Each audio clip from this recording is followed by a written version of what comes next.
Hey, this is Ray Chase, the voice of Noctis. This is Sarah from Toonami. This is Gohan from Dragon Ball Z. And you're listening. And you're listening. And you're listening to the Peach Review. Get in here. Let's have a chat. Thank you. Perfect. So, we love the screening. Oh my god, I'm so excited. It's Thank such you. a great show. Thank you so much. I want to watch all the episodes and binge them right now. Yes. You know? Yeah. Awesome. So, you said this is your first convention. Yes, this is my first What do you think convention. about CrimeCon so far? It's amazing. I was texting my best friend just being like, maybe we have to exclusively come to crime conventions because everyone's talking about murder and I'm like really afraid but also really into it. Right. Like, this is my personal aesthetic, is to just talk about crime all day. It's Oh fun. my god, it's fascinating. Well, I also just read Michelle McNamara's book. Okay, yes. Thank God after they caught the Golden State Killer because otherwise I that's good. never would have slept again But ever can in you my imagine life. the thrilling excitement of reading that book and then being like, they got the guy. Oh my god. Right after I Oh my finished. god. Insane. So you've done a couple projects in kind of like a crime-centric world. Yeah. Are you drawn to projects like that, or do you just kind of follow roles that speak to you? I tend to follow roles that speak to me. I mean, crime is endlessly fascinating, right? And there's so many stories within it. There's so much humanity within crime, right? Right. But yeah. So yeah, I do tend to follow the roles that interest me, but crime is fascinating. Sure. And I think what's cool about Pure, we just watched the first episode of Pure, which will be premiering in January. Yes, right? on WGN On WGN. America. I think what's really interesting about that show is it kind of brings, and shows like Pure, kind of brings a little, like you're saying, humanity to situations that have happened. Yeah. Because the show is based on generally real events. Yeah, it's inspired by true events. And it's funny because I had read about the stuff that the show is based on before the show ever came into being, because there was a drug bust in, like, as I was saying in the panel, in I believe it was 2015, but it might have been 2014, in Alberta. These two young men were busted with coke and meth. And I remember seeing that headline and just being like, what? Wait a minute. No part of this makes sense. Right. And then if you can get your hands on it, it's Canadian, so I don't know how available it is here, but there's this amazing short documentary from a program called The Fifth Estate where Hannah Gardner, who's a female investigative reporter, she went down to Mexico in the 90s and confronted one of these crime bosses. Wow. It's incredible. That sounds it's amazing. crazy. And they were just transporting marijuana at the time. It's nuts. It's nuts. Yeah. So in preparing for this role, were you doing a lot of watching documentaries and things? And lots of reading. I read a lot about sort of the origins of Mennonites. Because the Mennonites that we're playing are so orthodox. Sure. Traditional, conservative in their beliefs. I'm not quite. I haven't landed on what right word word. Sure. feels right. None Right. of those feel quite right. Right. So understanding, the very beginning of their belief system was really important to me, or trying to begin to understand, because it's vast. Right. Sure. So yeah, community. it's a very large community, and the nature of the community is so interesting because when they came over, they were the Anabaptists, and then they split into the Amish and the Mennonites, and then they kept splitting and colonizing, and so you've got all these different colonies all across Canada, all through the United States, all the way down into South and Central America, that are all these very tight-knit communities where things are slightly different for everybody. It's a lot to learn about. It's a lot to unpack. Yeah. And I mean, I've barely scratched the surface, but it's really interesting. It's really, What's the really most interesting thing you've learned about the Mennonites that you didn't know before starting? I think just that their beginning was subcommunities in fact,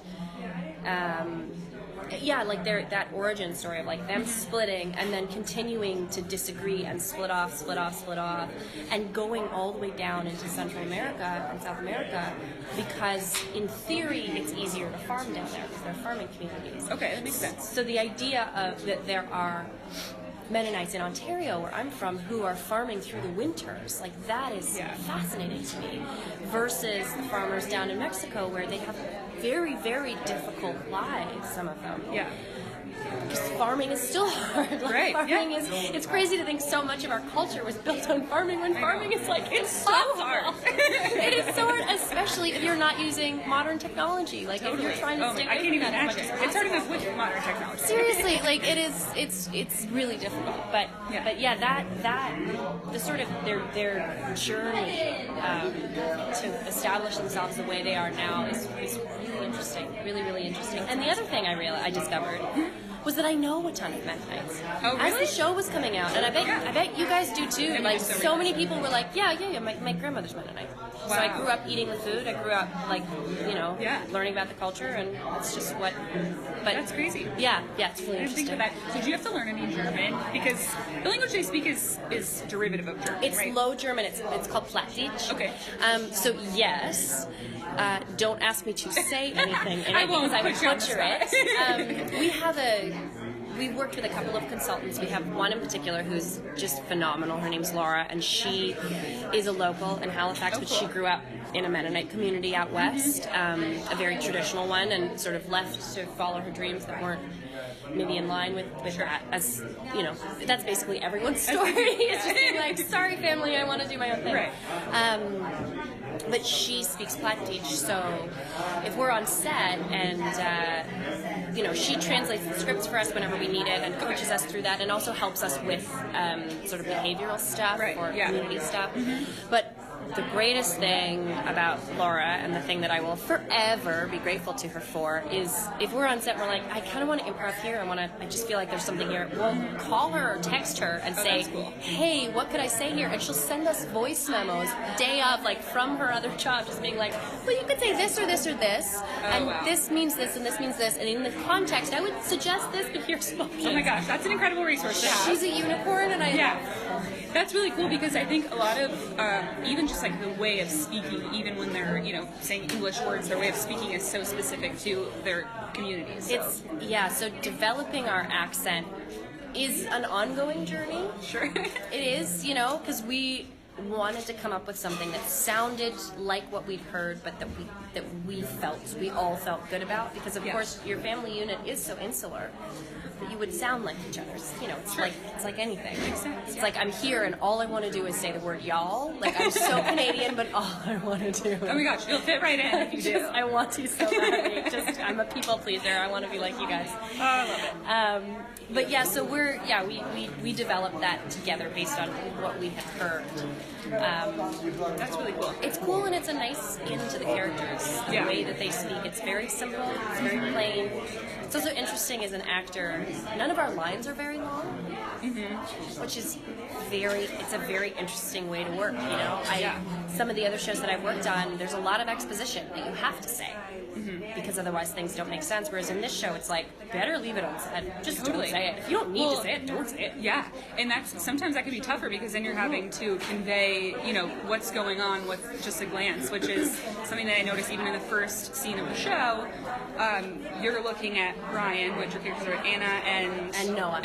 Yeah. And you guys have like a full conversation with just like a glance. Like you can tell exactly what Anna's thinking, exactly what's going through her mind, and like nothing is even said yet. So that's an impressive start to the show, and like sucks you in. You're just like, oh my gosh, I need to know what's gonna happen. I'm so glad A, that you got that, and B, that you liked it. Oh, totally. Yeah. I love working with Ryan. Working with everybody is just out of this world incredible. But Ryan in particular, just because our relationship is so special and important, and a real pillar of the show. And from I screen tested for it with him, and just from that first meeting, I was like, you're amazing. Yeah, I wanted to be so badly. Oh, that's so cool. So you didn't know him before the show? No, Ryan's from out west, and I work in Toronto, and we both sort of stay in our markets usually. So it's very fun for us both to be out in Halifax. Awesome. Yeah. I love it. We really, really enjoyed the episode.